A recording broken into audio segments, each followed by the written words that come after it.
Sahana Vavatu Sahanau Bhunaktu Saha Viryam Karavavahai Tejasvinavadhitamastu ma vidvishavahai. Om Shanti Shanti Shanti. Vakratunda Mahakaya Suryakoti Samaprabha Nirvignam Kuru me Deva Sarvakaryeshu Sarvada. Sarasvati Namastubhyam Varade Kamarupini Vidyarambham Karishyami Siddhir Bhavatu me Sada. Samasta Jana Kalyane Niratam Karunamayam Namami Chinmayam Devam Satgurum Brahma Vidvaram Mukam Karoti Vachalam Pangum Langhayate Girim Yatkripatamaham Vande Paramananda Madhavam. Paramananda Madhavam. We'll read verses 17, 18, and 19. Tesham jnani nitya yuktaha eka bhaktir vishishyate priyo hi jnani notyaratham aham sacha mama priyaha. Udara sarva evaite jnani tvatmaiva me matam astitas sahi yuktatma mamevānuttamam gatim bahunam janmanamante jnanavan mam prapadyate vasudeva sarvamiti Samahatma Sudurlabha. So we are on chapter 7 and we are on the topic of a jnani, why the jnani is the greatest bhakta, meaning why the person of knowledge, the one who has wisdom, who has knowledge, is the greatest devotee. There are 6 reasons, okay? And these 6 reasons come in verses 17 to 19. So the first reason why the person of wisdom, realized being, is the greatest devotee is nitya yuktaha. The jnani is ever connected to Bhagwan because they are the same, right? That pure consciousness in me and the pure consciousness in Bhagwan, pure consciousness in you, pure consciousness in Bhagwan, that is one and the same. So the jnani is ever connected to Bhagwan. There's never a disconnect. Even if the jnani doesn't think of Bhagwan per se, but they are ever rooted in that absolute consciousness, absolute oneness. Then eka bhaktihi. The jnani has this single pointed devotion. What does it mean? It can mean that the jnani is very focused, but it can also mean that whatever the jnani sees is Bhagwan. Whatever the jnani sees, hears, smells, tastes, touches is Bhagwan. So they cannot be but devoted or but focused on Bhagwan because everything is Bhagwan. But for some people, there's a specific time for spiritual practices or sadhana, then there's a specific time for work, there's a specific time for family. But for the jnani, everything is devotion, everything is God. So it is Eka Bhakti. And the third reason is now going to verse number 18. Bhagavan says, Jnani is my very own self. So Jnani is my own self. There's absolutely no difference. If you notice in life, whenever people are connected to us, they become dear, right? So let us say this book was just there lying on a shelf. It's not dear to me. I have no connection with it. But once I purchase it, I bring it home and I read it, it becomes dear because I connected it to me. A car is in a car place, in Toyota, in Honda, wherever it's there. It is just there. It doesn't do anything to me. But if I purchase it, if I take it and I own it, then it becomes my car, becomes dear to me. So whenever something is connected to me, it becomes dearer. Some random stranger on the street, I don't know, doesn't matter to me. But if I find out that random stranger is my long lost friend, so dear. So Bhagwan says the jnani is my own self. The jnani, the person of wisdom, is my own self, is so connected to me that there's no connection. We are one. We are absolutely one. So the jnani is so dear to me. So that's the third reason. Jnani is so dear. The fourth reason is yuktatma. In verse number 18, the jnani is so steadfast. Because the jnani is always immersed in God, in Bhagwan, there's no otherness, there's no other thing. We saw that for the other devotees, when they pray and they get what they want, then sometimes they forget God, right? When we forget God. We pray for something, we got it, we're so delighted in it, and we forget God. The jignasu, they pray to seek God, but sometimes they have so many doubts and it's so hard, they also forget God. The arta, the one who's in trouble, prays to God. And when they get rescued from trouble, they forget God. But the jnani is so steadfast that they're ever living in God. How can they forget? Then the fifth reason is astitaha mam eva anuttamam gatim. Means the jnani has only God as their supreme goal in life. That's their only purpose. Their only purpose is God realization. It's not God also, it's God only. And so therefore, jnani is so dear, so dear. And I gave you the example last time, right? If somebody comes to your house and says, I'm coming because I only want to see you and spend time with you, we feel so happy. But if somebody says, I'm passing by this route, so maybe I can come hang out for a bit. That's not the purpose, right? So Bhagavan said, wow, this jnani is just for me. His or her goal, her life is just about me. So very, very dear. And then in verse 19, we saw that the jnani has this vision of Vasudeva Sarvam iti. Everything is God. Vasu means existence, Deva, consciousness. Everything is God. Everything is that truth. Everything is that Brahman. So this is the vision of the realized being. Everything is that and that alone. It's the greatest vision. The highest vision that we can come to is this Vasudeva Sarvam. Everything is God. And there's nothing other than God. Means the essence of me is also God. Essence of you is God. Essence of everything is God. And we said from a practical standpoint, if we are trying to get to this, then see everything as an evolution towards God.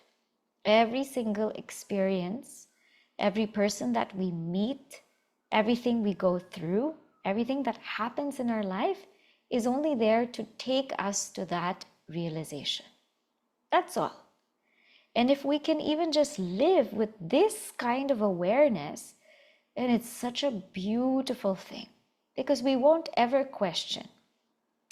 A true devotee does not question, God, why did you give this to me? God, why did this happen to me? God, what's going on? Right? A true devotee never questions.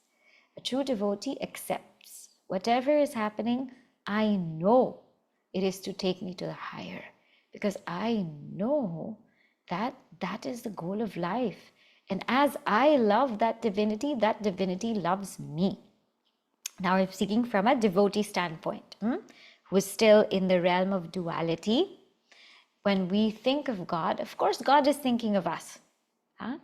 Somebody once said that if we remember God, if we remember God's name, God's form, that means that God must be thinking of us also.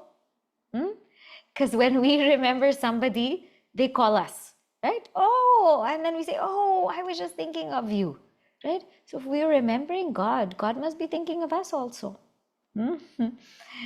And also, when God gives us so many things happening, it means God is paying special attention to us. Oh, I really want this person to evolve. Let me give more. Let me do more. Let me put this person through more.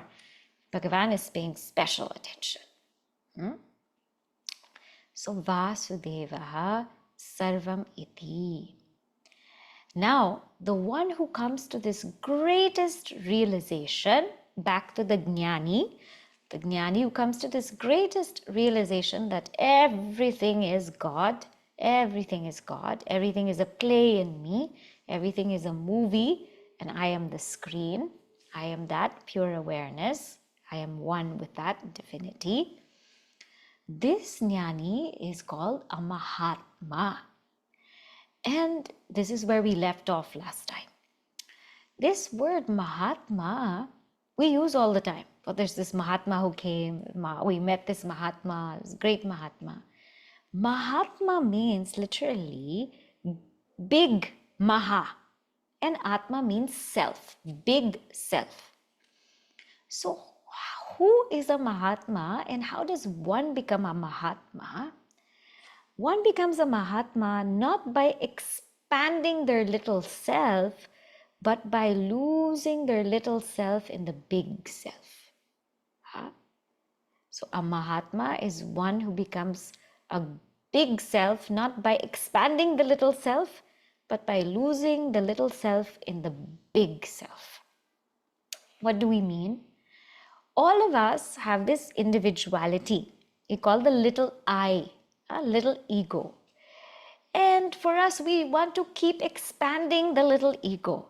That's why we are so happy to see our pictures everywhere. Now we have gone from the self to selfie. From Atman, we have come to Jivatman. And we like to see our pictures everywhere. Wherever there's a picture taken, we are like, where are we in that picture? We like to see our names everywhere. Where are we in that name? This is what we look for. And we like to expand our ego, that everybody should know who we are, that we should have a very, very big family. We should have a very big social gathering. If there's a wedding, we should have a very big event, because everybody should be invited, everybody should know. And we should also have many things. My house, my fridge, my car, my books. We should have many things. So to expand the ego, that is not a rare thing. Everybody does it. We do it every day. Every day we want to expand this little I, and we want to be included in everything. Even when two people are having a conversation and we have nothing to do, we want to also, oh, what's happening there? We also want to know what's happening there. What are they talking about? So everywhere we want to include ourselves, expand ourselves, and let our egos be known. A Mahatma is the one who wants to lose their little I in the big I. Finished. Dissolve that little I in the big I. They have no want of this little I to be known, to be expanded, to be grown. Nothing. They want to just lose themselves in the big I. I remember reading in Gurudev's writing, he said, all this is a love story for my Swami Tapovan Maharaj. Huh? It is not that, he's Swami Chinmayanandaji, when they said, Chinmayam Mission, and he said, well, why are you naming it after me? I don't want anything in my name. I don't want any of this. And the devotee said, it's called Chinmaya because Chinmaya means knowledge. And Chinmaya Mission is the place where we seek knowledge. And so these great Mahatmas, they lose themselves in the big I. I don't want any taint of individuality. It is just the divine, only the divine. And this makes them a Mahatma. This kind of Mahatma is Durlabha, is rare. Is rare because it is rare for somebody to do that, to want to lose themselves. Huh? And it's rare also because it's difficult to recognize a Mahatma. Gurudev tells this story that once he was in a train.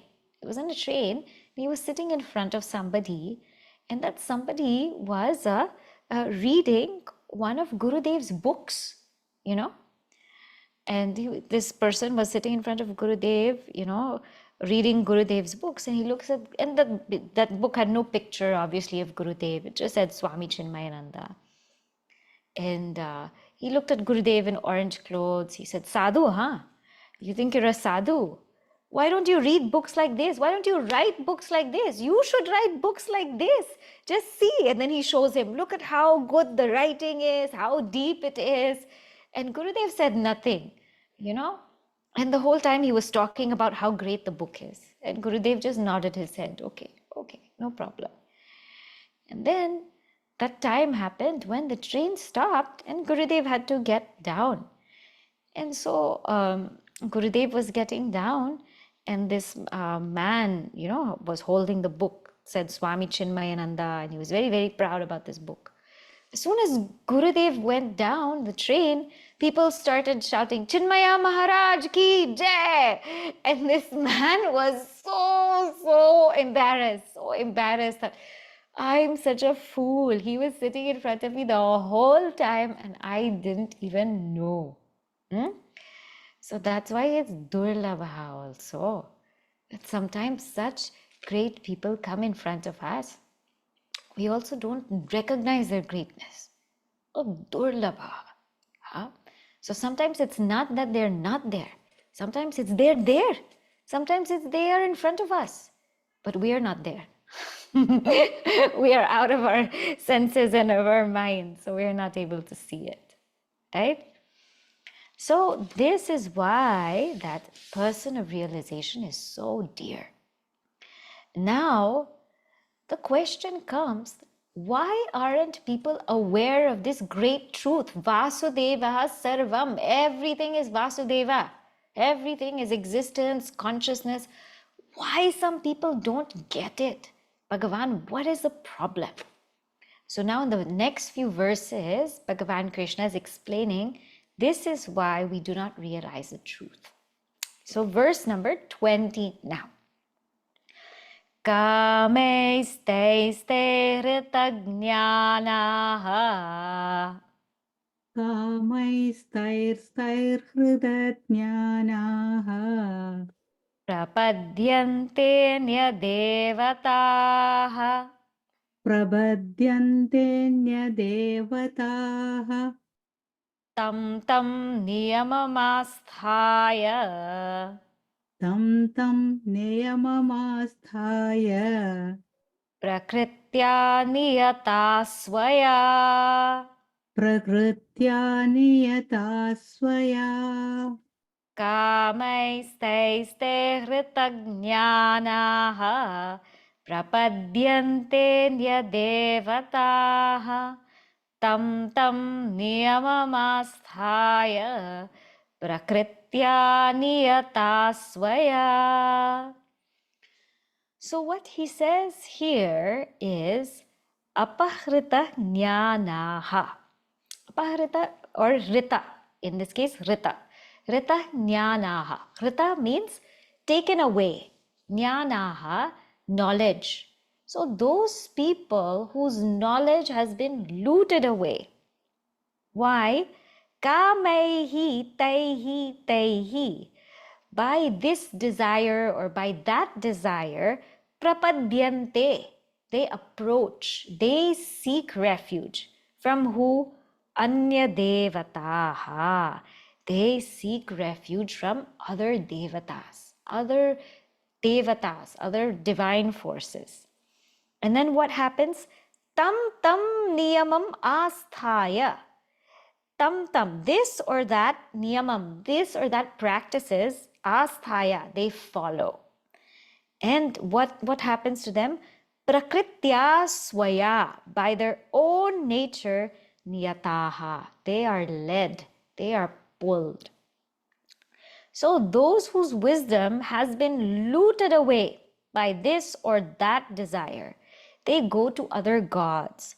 They follow this or that norm, led by their own nature.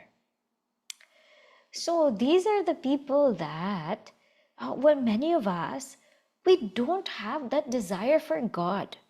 We don't have that desire for truth. If somebody comes to us and says, do you want moksha right now, or do you want a good house, and do you want everything to be in order? We will say, we want the house.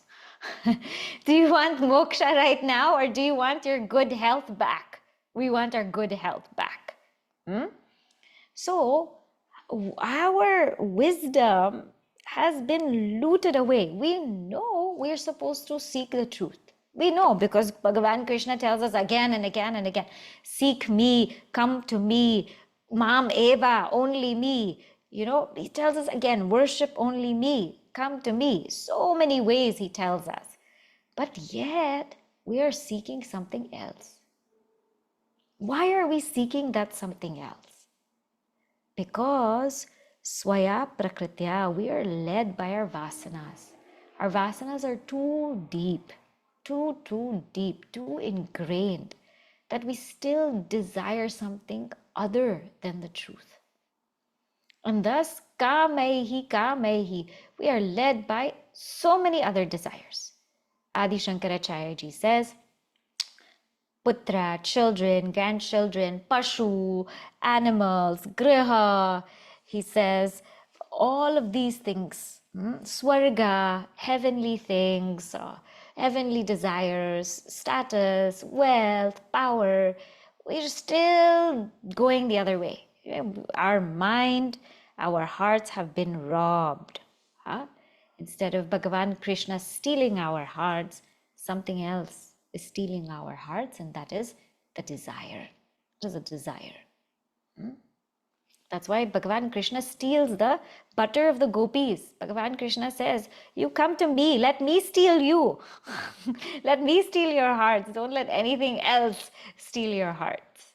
And so, because we are pulled by our vasanas, and which express as desires, and we are seeking these desires, we propitiate or we worship other devatas. And who are these other devatas? We worship at 3 different levels. Here, Adi Shankaracharya ji, first I'll tell you what he says, and then I'll explain the 3 levels. Anya Devata means Atmanaha Vasudevat Atmanaha Anya Devata. So he says, other than that truth, if we're seeking anything else, it's called Anya Devata. So what is the truth? Who are we supposed to seek? We are supposed to seek that pure consciousness, pure Brahman, existence, consciousness, bliss, which takes the form as Ishwara. Ishwara means that consciousness with the power of Maya, who is then that being which is the cause of the world, from which everything has come, into which everything is sustained, into which everything dissolves. That's who we're supposed to worship, right? We might have an Ishta Devata, or we might have an Ishta Devata of Krishna or Ganesha. or Devi or Shiva. But as long as we understand that this Ishta Devata or this personal God represents that ultimate truth, that's absolutely okay. If we have this understanding that this God, this form of God, represents that ultimate truth, the creator, sustainer, destroyer of this whole world, whose real nature is Brahman, existence, consciousness, bliss, no problem. But if we get caught up saying, I will only worship Ganesha, I will only worship Shiva or Devi, that is Anya Devata. That is worshipping a limited God. And God is unlimited. So Vasudevat Anya. So other than Atma, other than the own self, is if we are worshipping something, that is called Anya Devata. Level 1 of Anya Devata means we are worshipping these limited forms of God, thinking them to be only that. I think Rama is only that particular form. I think Devi is only that particular form. That is worshipping a limited God. And that also is quite, puzzling, that how we can do that. Why would we worship a limited God? And sometimes we are so picky that we only worship that particular age or that particular stature of that God. So if somebody worships Krishna, only Bala Krishna. I don't want to worship the Krishna in Mahabharata, right? Or if somebody is worshipping Shiva, I only want the meditative form of Shiva. I don't want the Nataraja Shiva. Somebody's worshipping Devi, only that Saraswati Devi who's sitting down in that lotus with Hamsa, not any other form of Saraswati Devi. So sometimes even in that particular form, we're so limited. And then to top it all off, sometimes we only worship that kind of God in that kind of temple. So I only worship Balaji in Tirupati. That's all. That's who I worship. I don't worship any other God. I will only worship Srinathji in this particular temple, not any other God. Now, do you see how all of these are limiting? They are limiting because we are saying that I only worship this form of God, and this form of God will not be there with me all the time. When I go out, I will not have that form. When I go to another place, I won't have that form. I only worship this form of God, means this form of God will not be in this form. It will not be in any other thing, in any other being. I only worship this God in this temple. So if you're not in that temple, then where will you worship God? Your God will only stay in that temple. So when we do all of these things, we limit God. The real nature of God is that I am. I am. That notion, not notion, I should say, that nature, I am. That I am is there at all times, even beyond time. That I am, existence, consciousness, I am is there in all spaces, even beyond space. That I am is in every single object, every single experience. It's even beyond that. So that I am, that existence, consciousness, that is the real essence of God. Because that's there in all times, beyond time. In all spaces, beyond space. In all objects, beyond objects. It is there in every being. That is the unlimited God. The unlimited God is I am, existence, consciousness. That is unlimited God. Unnecessary, we put so many limitations to God. Question may come, but why do we have all these forms and all of these names and all of these, murtis? Why?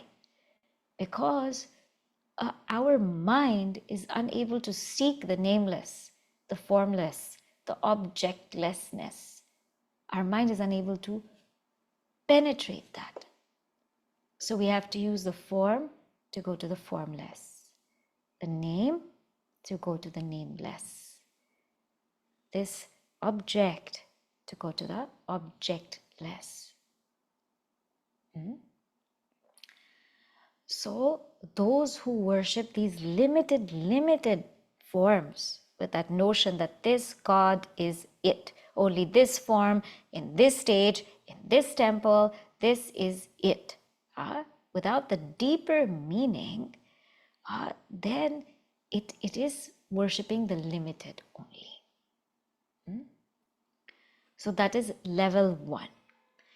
And when we worship in this level, these limited forms of God, there are niyamas. There are so many niyamas, different things, procedures, rules that they say.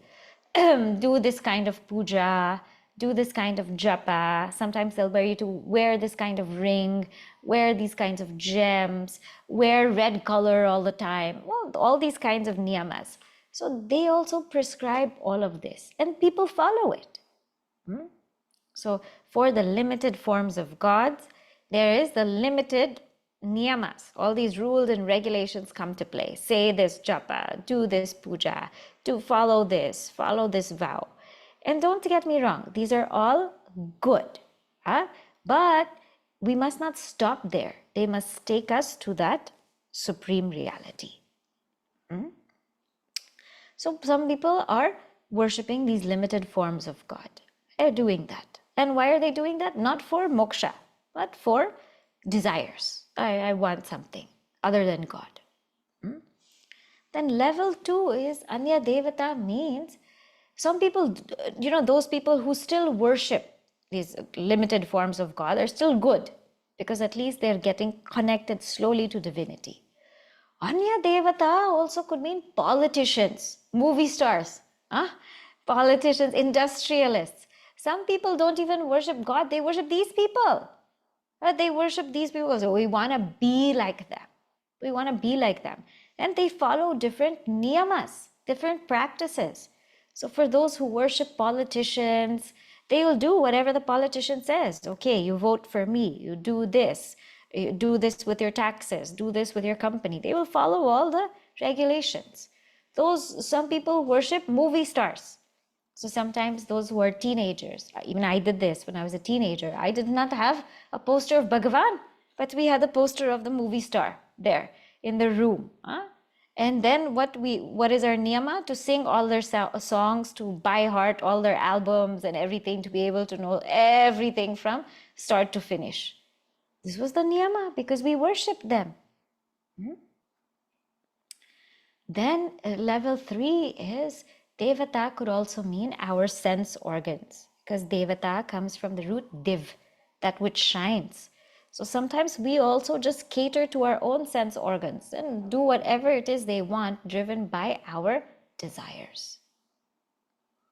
So like that, certain people do not have or do not understand this Vasudevam Sarvam iti, because helplessly we are led by our vasanas, which express as desires, which make us seek things other than God, and seek these things through limited devatas, limited divine beings. So then what happens to them? What happens to these beings who seek through the limited forms of God, the limited things? So Bhagavan now says in verse number 21, Yo yo yam yam tanum bhaktaha Yo yo yam yam tanum bhaktaha shraddhayarchitum ichchati Shraddhayarchitumecchati tasya tasyachalam shraddham Tasya tasyachalam shraddham tameva vidadhamyaham. Tameva vidadamyaham Yo yo yam yam tanum bhaktaha Shraddhayarchitumichati tasya tasyachalam shraddham tameva vidadhamyaham. So now what is said here in verse number 21, he says, Yaha Yaha. So that person, who is that person? Bhaktaha. That devotee, Yam Yam, whichever tanum, whichever form, Architum Ichchati, that devotee desires to worship Shraddhaya with faith. So whichever devotee worships whatever form, desires to worship whatever form with faith, tasya, of that devotee, achalam shraddham, I make that faith unshakable. Shraddham achalam, I make that faith unshakable. Tam eva vidadham yaham. Vidadhami aham means I make it. Vidadhami, I make it. Achalam, I make it unflinching. So whatsoever form any devotee desires to worship with faith, that same faith of his I make firm and unflinching. So here now, so many devotees, so many bhaktas worship. So many people worship. And Bhagavan says, as you think, what Gurudev has written in this commentary is so beautiful. He says, as you think, so you become. Because remember, when Bhagavan says, I make their faith unflinching and steady, the real nature of Bhagavan is just the substratum, is just existence consciousness. But whenever we think of something with faith and we keep seeking it, that in turn will come to us. As we think, so we become. So Bhagavan is just that substratum. When he says vidadami aham, means Bhagavan is just really that substratum. But what is happening here is the more we think of something, the more we spend time in it, we put our efforts towards it, we strive for it, we make everything about it, then obviously it will come in some way or the other. It will come because we've put forth all of that effort, because we've done everything to get it, it will come. So in that way, Bhagavan is the substratum of that very faith, which becomes unflinching because we've put so much effort towards it. So here, I'll just read what Gurudev has written in page 54 in this commentary so that it becomes clear. This is at the end of verse 21. He says, in short, the Lord says that as we think, so we become. And the more we become, the more we think in the same given pattern. Applying this principle of psychology, it becomes clear beyond all doubts why each of us is bound by our own habits and how we get chained by our own peculiar type of thinking. The sensuous is not to be condemned, and equally so, the divine need not be congratulated. Both of them are the exact products of their individual types of thinking. Thought belongs to the realm of nature, prakriti. Thoughts create the world, and the all-pervading self is the essential substratum, purusha, that provides the world drama with its stage and scenario. So thought is prakriti. So when we keep thinking the same thing all the time, that itself comes. That is the nature of prakriti. The intensity to which we focus on a thought, that's what comes back to us. But that Atman, that self, that God is the substratum of all of this, providing a stage for this world drama of prakriti. Now, here, what happens next? This we'll see in verse 22. Sataya Shraddhaya Yuktaha सतया श्रद्धया युक्तः Tasyaradhanamihate तस्याराधनमीहते Labhate cha tatah kaman लभते च ततः कामान् Mayyeva vihitan hitan मय्यैव विहितान् हितान् Sataya Shraddhaya Yuktaha Tasyaradhanamihate Labhate cha tatah kaman Mayyeva vihitan hitan. Now, Bhagavan says, let me tell you a secret. I'm going to tell you a secret here. He says, Sa, that person, Taya Shraddhaya Yuktaha. Saha Yuktaha, that person who is endowed, Taya Shraddhaya, with that faith, Tasyaha Aradhanam Ihate. And the one who is Ihate, who is engaged in aradhanam, who is engaged in worship of tasyaha. Tasyaha, of these demigods, these forms, limited forms of God. What happens? Labhate chatataha kaman. One then, kaman here represents desired objects. One gets their desired objects, labhate, they get it. From whom? Maya eva. They get it from me. Mayeva vihitan hitan. They are vihitan. They are ordained by me alone. He means verily. They are ordained by me alone. So endowed with that faith, he engages in the worship of that devata. And from it he obtains his desired objects. All these being ordained indeed by me alone. So what we think in this world is we worship these limited forms of God. Huh? So instead of, as I said, instead of just understanding that Shiva is that absolute reality, I say, oh, only Shiva I will worship. Or instead of understanding Krishna as that absolute reality, only Krishna I will worship. Or worship Agni Devata, Vayu Devata, Indra Devata, all these Devatas, Kubera Devata, worship these limited forms. Question is, where do they get their power from? Bhagavan says, they get it from me alone.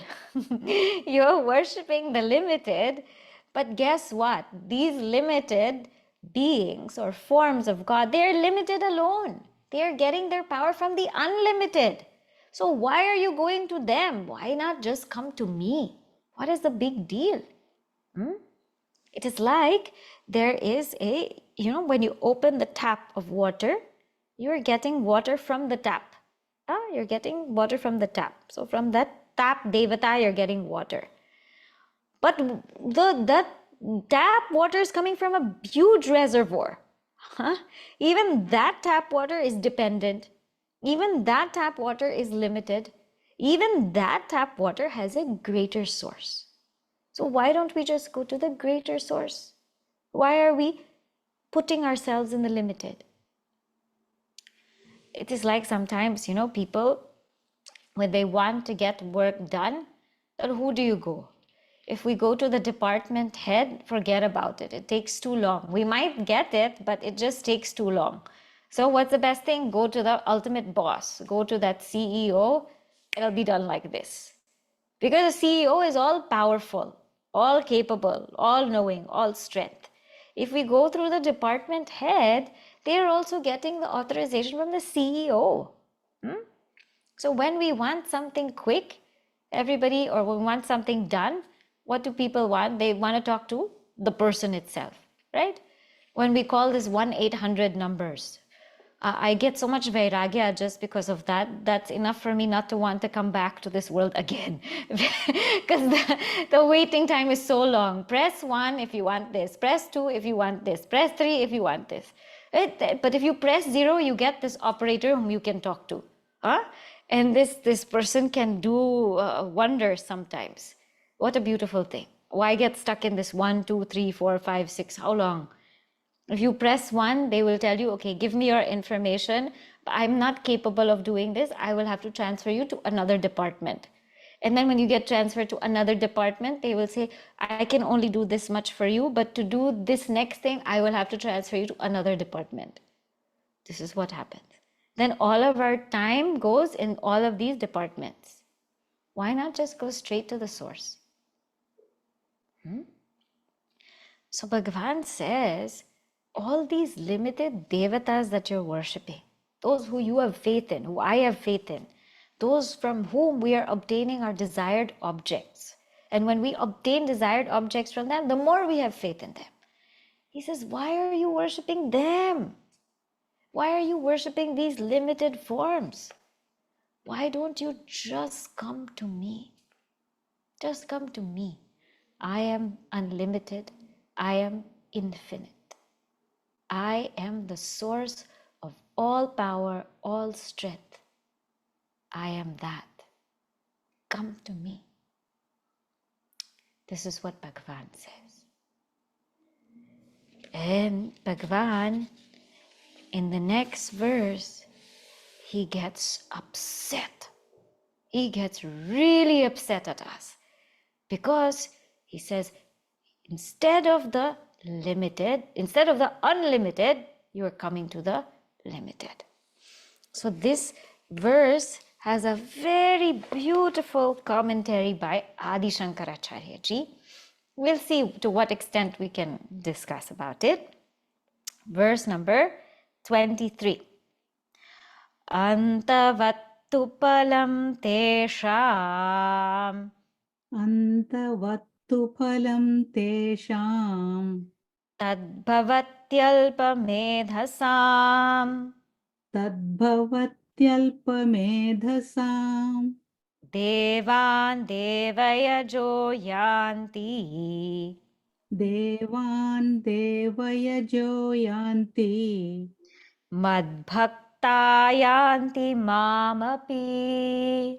madbhakta yanti mamapi Antavattu palam tesham tadbhavatyalpamedhasam devan devayajo yanti madbhakta yanti mamapi.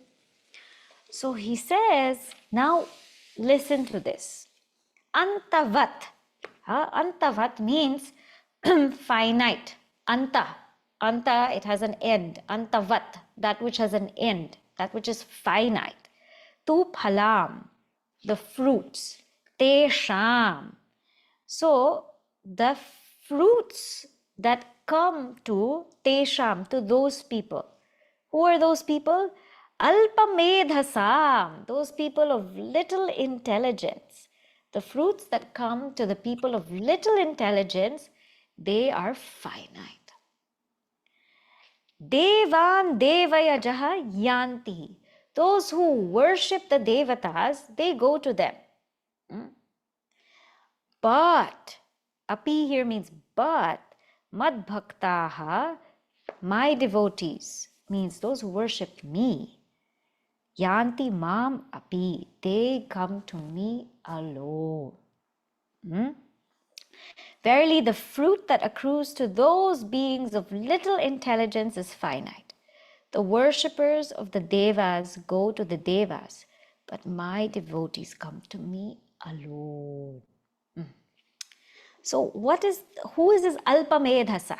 Alpamedhasa, those people of little intelligence. Why? One is they are worshipping the limited forms of God. And two is because they are only seeking the finite. Remember, the results of actions, the results will always be finite because action is finite. So if somebody wants wealth, you think that will stay?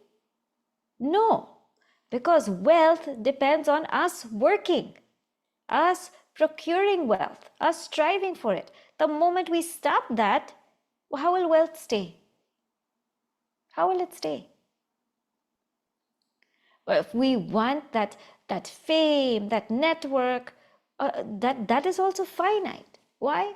Because the more effort we put, the more it will expand. But after we stop putting effort, then what will happen? That will also go. We want to have a PhD, all of these degrees, master degrees, all master's degree, all of these wonderful, wonderful things. Will that also go? That will go. We won't also remember what masters is at a certain point, at a certain age in our life. Huh? We won't also know what we did. Because as long as we keep putting forth effort to those things, they will come. But after that, they will go.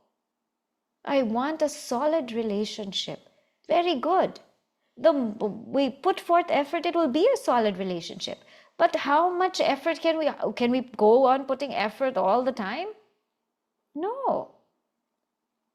So we are alpamedasa because one, we are seeking these finite, limited forms of God, and two is we are also seeking finite things. So we are seeking finite things from finite gods. What will we end up with? Finitude. Huh? This is what we will end up with, right? Deva devayajo yantihi. So those who worship the devatas, they will end up there. And remember, these devatas are finite because they get their power from Bhagwan. They get their power from the ultimate source. But those who worship me will come to me. Now, here there is one beautiful story that illustrates this point in a very simple manner. There was this one, old man who lived in the community. He lived in the community. And everybody knew him because he would keep chocolates under lock and key. He would keep them. And all the children used to love this old man. They liked to visit him. And he also enjoyed because they are coming to him. They want chocolate. They want chocolate. So many people, and he used to travel also. He used to travel. So he used to be away winter months. Winter months is too cold. He was from the East Coast. Winter months he used to travel. And then summer months he would come back to the East Coast. But now we don't know if it's summer or winter. We are confused. So whenever it feels like summer, he would come back. He would come back and all the kids knew. All the kids knew, uncle, this tata, he's back. And they would go to his house. So one after the other, and he kept this chocolate supply. He would go, they would say, can we have one chocolate? And he would only give one at the time. We can only ask one at the time. So they would come, can we have a chocolate? Everybody would come. The next day they would come again for chocolate. The next day they would come for chocolate. And he was only here for finite time. He was only there for maybe, a couple of weeks he was there. Then one time, one smart boy came. He came. So this old man said, Beta, what do you want? Do you want chocolate? And he said, nope, I don't want chocolate. And he said, okay, then what can I give you? He said, you give me the key. I want the key. I don't want the chocolate. I want the key. Because then if I have the key, I have access to all the chocolate. And if I have the key, then I will never have to ask you for chocolate. I have chocolate. Oh, chocolate. Correct? So now, this is a very simple story. But how many of us are asking for the chocolate? No. And how many of us are asking for the key? Oh, do you see? So many of us are asking for the chocolate. The chocolate will run out of supply also. And the chocolate, we have to keep going back for it, going back for it. But the key, once we get the key, so shnute sarvan kaman saha. The one who has the key is the one who enjoys all the desires in the world because they have the source of happiness. They have the very source. So I will just read to you in brief what Bhagavan Krishna says. More of it we'll take up. I'll read to you in brief why he got angry. He says, I'll first read in Sanskritam, then I'll translate. Evam samane api ayase mam eva na prapadyante ananta phalaya aho khalu kashtam vartante iti anukrodham darshayati Bhagavan. Bhagavan said, Evam samane api ayase. Listen, it takes the same effort to seek the finite and the infinite. I want chocolate. I want that. Both are one sentence or not? Huh? Both are three words. I want chocolate. I want that. Both are three words. Both are one sentence. Both are the utterance of our speech. Same effort.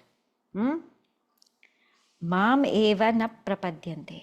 Same effort, but people still don't seek me. Ananta palaya. For infinitude, people don't seek me. Aho khalu kashtam vartante. This is so sad. Adi Shankaracharya ji writes, Iti anukrodham darshayati Bhagavan. And it is like Bhagavan is so angry with us. Because the same effort it takes to seek the finite, the same effort it takes to seek the infinite. But where are we putting our efforts? To the chocolate. Not the key. Not the key. This is what Bhagavan says. So I'll just summarize very briefly. Bhagavan said, the highest vision we can gain is Vasudeva Sarvam iti. Everything is God. Everything is divinity. Why aren't we gaining that? We are pulled by our vasanas in various places, various desires. And we are seeking through Anya Devatas, other than that all-powerful Ishwara. And we are seeking through them, and we are following all of these different practices, all of these ritualistic things, not knowing that they are also limited. We are seeking limited things from limited gods. And those gods are getting their power from that very Ishwara. Why don't we just seek that? It takes the same amount of effort. Why don't we just seek that? That's a question we all have to think about. All right. Say the closing prayer. Om Purnamadah Purnamidam Purnat Purnamudachyate Purnasya Purnamadaya Purnameva Vashishyate. Om Shanti Shanti Shanti. Harihi Om Shri Gurubhyo Namaha. Harihi Om.